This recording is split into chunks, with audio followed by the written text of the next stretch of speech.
Gente, quem não lembrou dessa música na segunda temporada da série que é hype do momento, Dark? Não vou falar da segunda temporada não aqui, vou falar da terceira temporada, é claro. Até porque eu já fiz vídeos falando sobre a primeira e segunda temporadas. Quem tiver curiosidade, vai lá nos meus canais, é de News e Cultura Pop, Instagram é de News e Cultura Pop, YouTube. E tem já algumas análises aí sobre a primeira e segunda temporadas que eu adorei. Sério. E essa música da Nena é um clássico dos anos 80, é uma música apaixonante, música alemã, fez muito sucesso naquela época, e ela diz no título dela, diz o seguinte: de alguma forma, em algum lugar, em algum momento. E como isso fez um sentido enorme. Já já eu vou falar para vocês sobre isso.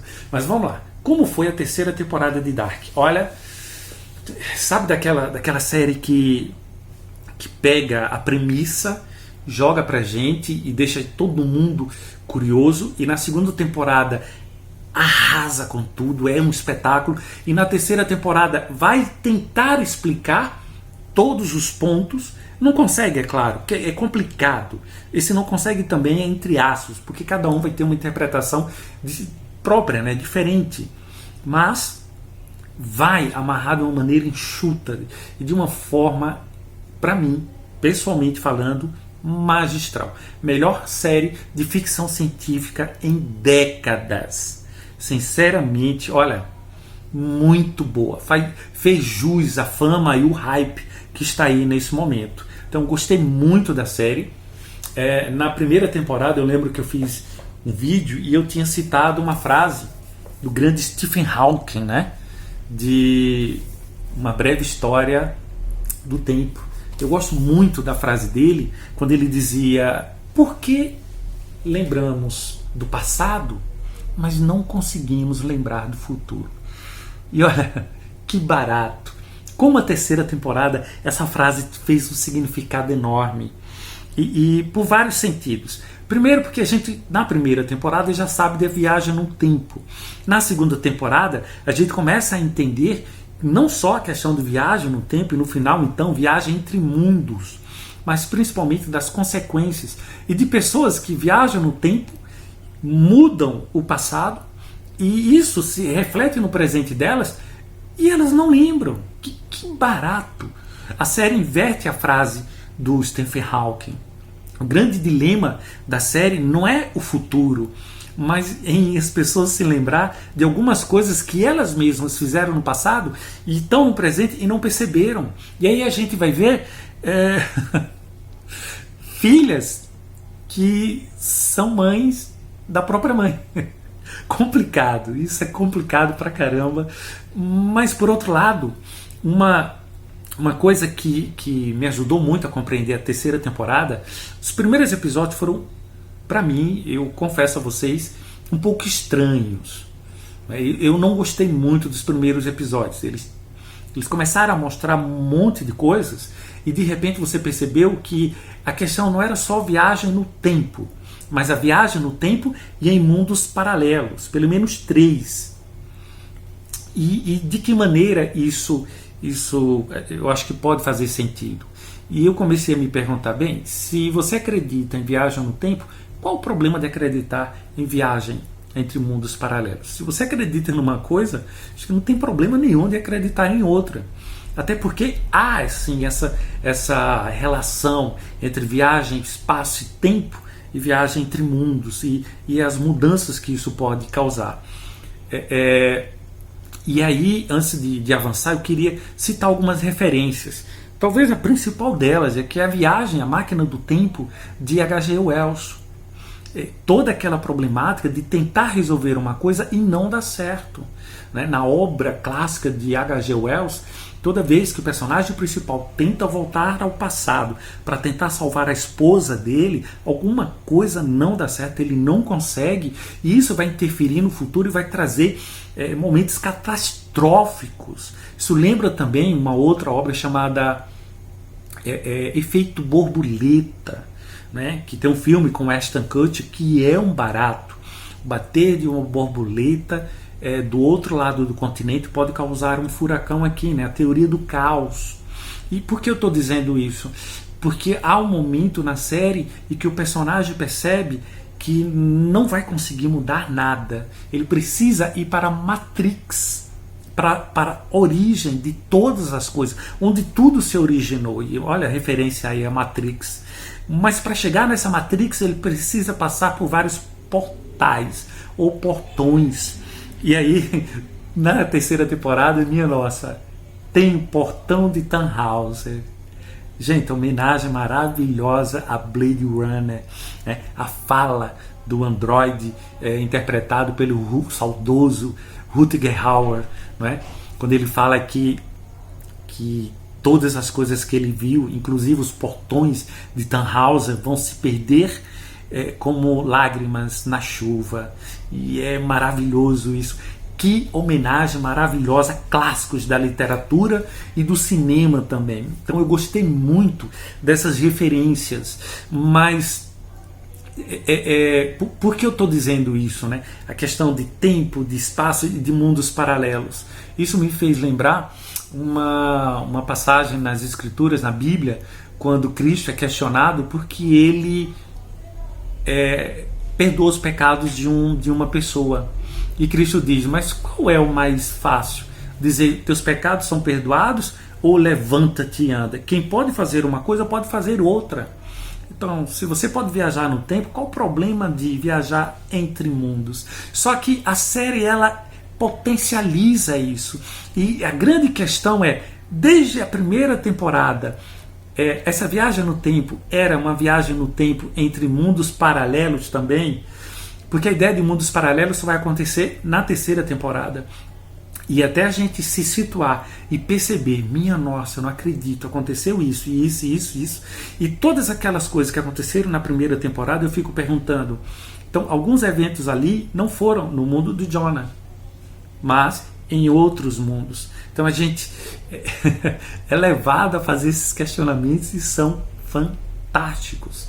Outra frase famosa na série é a famosa frase de Hamlet, do grande Shakespeare, quando ele diz: o que sabemos é uma gota, o que ignoramos é um oceano. E ela é falada por várias vezes, muitas vezes. E o que é que acontece? Tem um sentido enorme. A gente está no mundo e está numa existência que conhece tão pouco, não é? A gente se acha sabedor das coisas, mas no fundo, somos, como Kepler dizia, poeira das estrelas. Conhecemos tão pouco e ignoramos tantas coisas. Principalmente ignoramos às vezes até aquilo que está na nossa frente. A gente não quer enxergar, está batendo na nossa cara e a gente despreza. E a série trata disso de uma maneira fantástica. E eu sinto que ela buscou encontrar uma coisa que é difícil demais. Um equilíbrio, né? The balance. Um equilíbrio entre ciência e religião. E foi maravilhoso. Porque, minha nossa, e mitologia também, né? O mito de Ariadne, quando Teseu entra no labirinto do Minotauro para salvar a sua amada e segue o fio, não é? Para depois sair de lá e não se perder. E o quanto que a série e essas viagens e tudo aquilo que acontece nas 3 temporadas levam você a dizer, minha nossa, isso não vai acabar. É um verdadeiro labirinto. Sério, que espetáculo foi! Tinha momentos que, minha nossa, ele não vai conseguir sair. Como resolver isso? E só no 8º episódio da terceira temporada é que se encontra uma maneira de se resolver toda aquela problemática. Mas assim como na mitologia, assim como na Bíblia também, né, na religião, a ideia de Adão e de Eva, a ideia dessa dualidade entre homem e mulher, que fantástico! Os mundos governados por um e por outro, as ideias conflitantes, até que se percebesse que ou se uniam em um só corpo e se tornar uma só carne, ou dificilmente conseguiriam sair daquele, minha nossa, labirinto. Mas para sair do labirinto não significava felicidade também. Sair do labirinto significava abrir mão, talvez, da sua própria existência. E nisso a série Ai, minha nossa, finaliza de uma maneira visceral, espetacular. Como a série foi maravilhosa. Há uma passagem logo no primeiro episódio da terceira temporada que me fez abrir os olhos para dizer: peraí, agora sim está fazendo sentido. Tem um momento que o Jonah está entrando numa caverna, não no mundo dele, mas em outro mundo, e aí a lâmpada que ele usa é diferente. Olha que interessante, ela é diferente da lâmpada que ele usava lá na terra dele. A lâmpada dele era esférica. Essa lâmpada agora que ele estava usando na terceira temporada, quando ele faz uma viagem temporal e espacial, também vai para outro mundo, é uma lâmpada angular, não é esférica. E aí eu comecei a viajar nas teorias e ideias. Minha nossa, isso lembrou demais o Planeta Bizarro. Sim, da DC, do Superman, em que era a representação do planeta Terra, mas lá era tudo ao contrário. Enquanto o planeta Terra é esférico, o planeta Bizarro é quadrado. Gente, isso foi fantástico. Nada a ver com a ideia de um planeta, de um mundo bizarro, por favor, não é isso. Mas eu acho que a ideia e a concepção de que era um mundo diferente. Isso era tão sutil e tão difícil da gente compreender. E na terceira temporada, eu penso, é uma questão minha, é uma opinião minha, tá bem? Eu penso que desde a primeira temporada as viagens não eram só temporais, mas e os eventos que a gente via no passado também não era só questão de tempo, dos 33 anos, né, a idade de Cristo, né, de 33 a 33 anos, mas também a ideia já de mundos paralelos. E aí você vê na terceira temporada parricídio, matricídio, filicídio. Minha nossa, como a série foi agressiva e visceral, mas deixou espaço também para outras coisas. A ideia da química, da troca equivalente, no final é um espetáculo. São 3 vidas, porque uma está na barriga. Quem assistiu vai lembrar do que eu estou dizendo, por 3 outras vidas. Isso é triste, mas faz um sentido enorme, né? Troca equivalente. Nada pode ser conseguido se não tiver uma coisa que seja tanto em potencial quanto físico, quanto em medida, para que aquilo seja trocado, para que aquilo seja substituído. E essa série trouxe essas minúcias, essas coisas bem, sabe, simples, mas ao mesmo tempo que precisa, eu acho, de uma discussão maior. Então, não vou me alongar mais aqui, mas algumas outras coisas eu gostei muito. Tem uma frase permitam-me ler rapidinho, do Woody Allen, no filme Noivo Neurótico, Noiva Nervosa, né? Annie Hall, um clássico aí da comédia mundial, que diz o seguinte: o problema dos intelectuais é que, apesar de saberem muito, eles podem também ser ignorantes em outras coisas. E aí a gente começa a entender isso. Um dos personagens principais que é apresentado pra gente no final, o que cria toda a cadeia de eventos, pessoa super inteligente, mas quase que incapaz de amar a sua própria filha. Perdão, seu próprio filho. De amar a sua própria família, muito mais preocupado com a ciência do que com os seus. Isso se reflete na fala do seu filho, quando ele fala que o pai conhecia o Bifrost, né?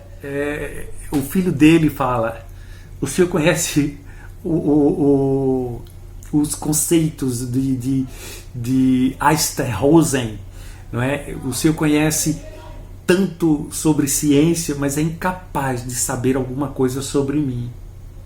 Que coisa fantástica. E o personagem principal, no começo eu achei um pouco estranho também a ideia de... Às vezes eu ficava com raiva. Cara, essas pessoas não estudam sobre isso, então dificilmente elas vão saber sobre isso. não é? Porque é preciso saber de física, física quântica, não é? Teoria da relatividade, do hipercubo, né? das teorias do espaço tridimensional, de viagem no tempo, entre outras coisas. E aí eu lembro que tem uma personagem que é a primeira mulher-chefe da usina nuclear, e faz referência também a algumas coisas aí. E ela não chegou ali sem saber sobre as maiores teorias sobre viagem no tempo, sobre as possibilidades que a física quântica e a física da teoria da relatividade pode proporcionar ao ser humano. Então isso também foi fascinante, foi assim empolgante. Então, pessoal, o que falar dessa série? Olha, uma obra-prima, né? Uma série aí que faz jus a tudo aquilo que a gente também almeja, seja o bóson de Higgs, né? A partícula de Deus, a matéria escura, ou aquilo que dá origem a todas as coisas. Talvez o mais importante é que, de alguma forma, em algum lugar e em algum momento, alguma coisa está acontecendo. A questão é, a gente está percebendo? A gente tem dificuldade de lembrar do futuro. Ok, mas quantos de nós lembramos do passado? E a série é maravilhosa. Queria falar muito mais, mas acho que já falei muito e espero não ter falado nenhum spoiler.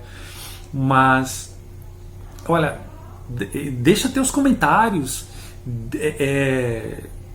compartilha o vídeo, discute aí, diz: Edmilson, não concordo com o que você falou, eu vou adorar, porque tem, não só comigo, gente, mas essa série deixou pessoas, milhões de pessoas no mundo inteiro empolgadas e com mais dúvidas, com mais perguntas do que respostas. Mas foi maravilhosa. Parabéns aí a essa série fantástica.